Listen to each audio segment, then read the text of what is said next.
आप सभी को मेरा प्रणाम। मैं हूं एडवोकेट राहुल मिश्रा और आज इस वीडियो के थ्रू हम लोग समझने की कोशिश करेंगे कि अगर आपकी वाइफ ने आपके अगेंस्ट 125 सीआरपीसी मेंटेनेंस का मुकदमा करा हुआ है या 498 ए का मुकदमा करा हुआ है या उसने डोमेस्टिक वायलेंस का मुकदमा किया हुआ है, तो इस कंडीशन में क्या आपको काउंटर केस करना चाहिए या डाइवोर्स पिटीशन दाखिल करनी चाहिए।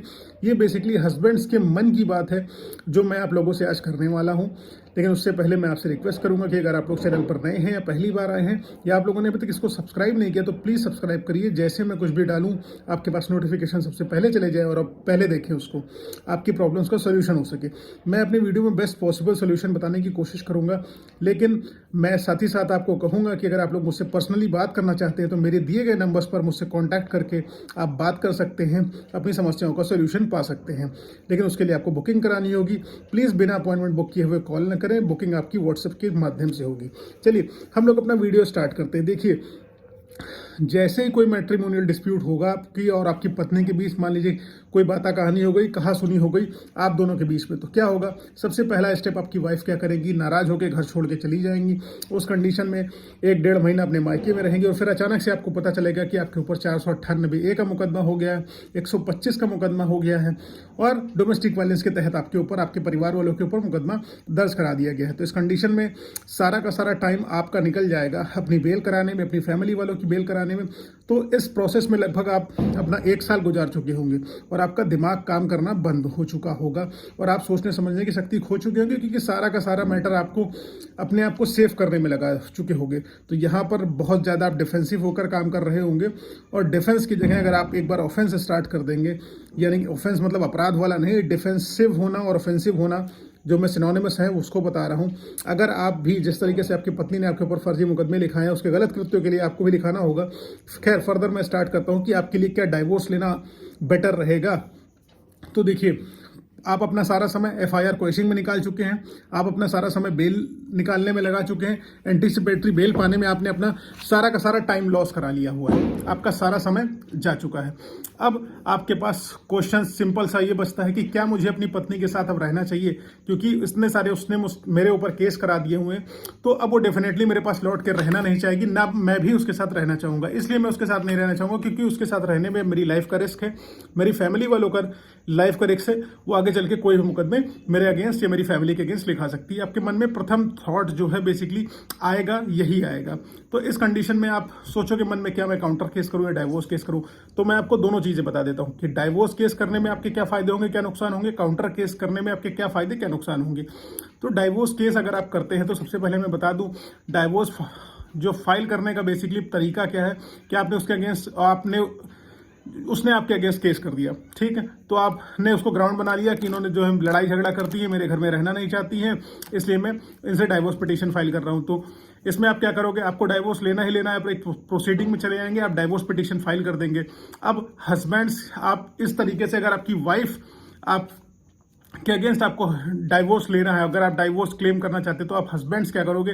सिर्फ और सिर्फ क्रुएलिटी का ही ग्राउंड बना पाओगे। लेकिन क्रुएलिटी में हस्बैंड को डाइवोर्स मिल पाना आसान नहीं होता, इजी नहीं होता है।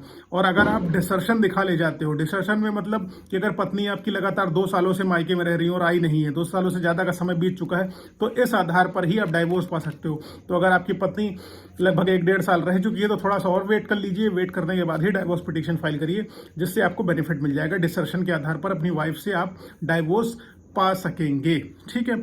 उसके बाद क्या करना होगा आपको?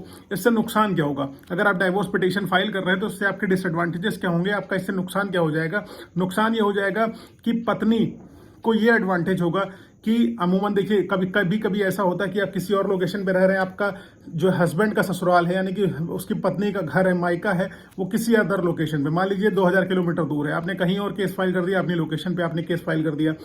उस कंडीशन में वाइफ को एडवांटेज क्या होगा? वो अपनी प्लेस पे केस को ट्रांसफर करा लेगी। तो फिर क्या होगा? आपको वहां पर कूद कूद के बार बार उसकी प्रेमाइसेस पर जाना पड़ेगा, उसकी प्लेस पर जाना पड़ेगा। तो इससे आपका पैसे का नुकसान होगा, समय का, हेल्थ का, वेल्थ का, हर तरीके से आपका इस तरीके से लॉस होने वाला है। वाइफ क्या कर देगी? डाइवोर्स केस आपने कर दिया है तो सेक्शन 24 भी दाखिल कर देगी। सेक्शन 24 की एप्लीकेशन में क्या होगा कि वो आपसे खर्चे की मांग कर लेगी, केस लड़ने के लिए उसको खर्चा मिलने लगेगा। दूसरी चीज क्या होगा? लिटिगेशन एक्सपेंसेस की डिमांड कर लेगी। उसके बाद यहाँ जो बचेगा कुचेगा, फिर उसके बाद परमानेंट एलिमिनी की मांग कर लेगी। तो डाइवोर्स डालने में आपका यही फायदा है कि बस आप एक प्रोसीडिंग में चले जाएंगे, एक एप्लीकेशन में चले जाएंगे, लेकिन उसका अगर आपको कहूं मैं अप्रोप्रिएट बेनिफिट कुछ मिलने वाला है तो उस तरीके से कुछ नहीं मिलेगा, जब तक कि अगर आप जो है उसमें दिखा न ले जाएं कि ये लगातार बाहर रह रही हैं, आप डिसर्शन नहीं प्रूव कर ले जाते। तो यहाँ डाइवोर्स का सिर्फ इतना फायदा है कि आपका एक अप्रोप्रिएट प्रोसीडिंग में आप चले गए, बाकी नुकसान तो मैंने आपको बता ही दी कि आपको होने वाले हैं। दूसरी चीज क्या है कि अगर आप मान लीजिए काउंटर केस करते हो, तो काउंटर केस का मतलब क्या होगा, जैसे मान लीजिए वाइफ की फैमिली वाले वो कभी ना कभी आपके घर आए होंगे, आपको मारा पीटा होगा, धमकाया होगा, पैसे की डिमांड करी होगी, हो सकता है आपने इसकी पुलिस कंप्लेन भी करी हुई हो और पुलिस कंप्लेन में आप गए हो और आपकी प्रॉपर शिकायत दर्ज ना हुई हो या उस पर पुलिस ने कोई अप्रोप्रिएट एक्शन ना लिया हो, कॉग्निजेंस ना लिया हो, तो इन सबको एक सेट फॉर्मेट में रख के आप उस पर भी केस करा सकते हैं कि आपको मारा पीटा गया, धमकाया गया, क्योंकि गलतियां उन्होंने भी करी होगी।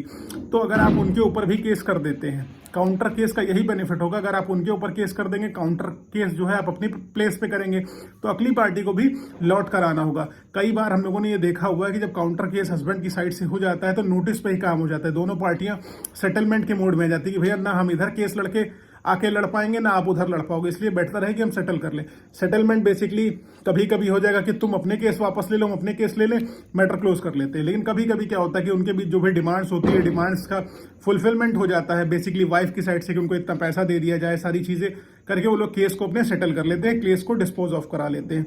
तो इससे क्या हो जाएगा, अगर काउंटर केस, मेरा पर्सनल ओपिनियन है, अगर आप करते हो उनके गलत कृत्यों के लिए, नहीं मैं कह रहा हूँ कि फर्जी केस करिए आप, अगर उन्होंने आपके साथ गलत किया हुआ, आपके साथ भी क्रूएलिटी हुई है, मारपीट हुई, लड़ाई झगड़ा हुआ है, धमकियां दी गई हैं, आपको नुकसान पहुंचाया गया, हाथापाई की गई है, तो आप काउंटर केस करिए। काउंटर केस आपके लिए ज्यादा बेनिफिशियल है, क्योंकि दोनों पार्टी अगर आपकी प्रमाइसेस पर आएंगी, अपनी प्रमाइसेस पे वो बुला रही हैं, आप उनको अपनी प्रमाइसेस बुला रहे हैं, तो दोनों का एक्सपेंसेस होगा, तो दोनों का एक टाइम बाद दिमाग खुलेगा और दोनों पार्टियां कॉम्प्रोमाइज की ओर बढ़ जाएंगी। इस तरीके से केस का सोल्यूशन पाना आसान होगा। अगर एक ही पार्टी हावी रहेगी तो एक आदमी अमीर है तो वो अमीर बनता चला जाएगा, दूसरा गरीब है तो गरीब बनता चलेगा। तो इक्वल प्रेशर, न्यूटन का थर्ड लॉ मैं पिछले वीडियोस में बता चुका हूं। अगर लगेगा every action has equal and opposite reaction का कॉन्सेप्ट अगर आप लगाते हैं तो दोनों पार्टीज पर इक्वल प्रेशर बनेगा और आपके मैटर का सोल्यूशन ज्यादा से ज्यादा, जल्दी से जल्दी हो जाएगा। इसमें क्या हो जाएगा, कॉम्प्रोमाइज का मेरा मतलब क्या है कि म्यूचुअल डाइवोर्स हो जाएगा, और म्यूचुअल डाइवोर्स में आप सब जानते हैं 6 महीने से ज्यादा का समय नहीं लगता है और आपका आपसी सहमति से डाइवोर्स इस तरीके से क्लियर हो जाएगा। आई होप क्लियर है तो प्लीज लाइक शेयर सब्सक्राइब करना। साथ ही साथ मेरी रिक्वेस्ट है कि अगर आप मुझे सोशल मीडिया हैंडल्स पर अभी तक फॉलो नहीं कर पाए हैं तो प्लीज फॉलो करें, डिस्क्रिप्शन में लिंक दिया हुआ है।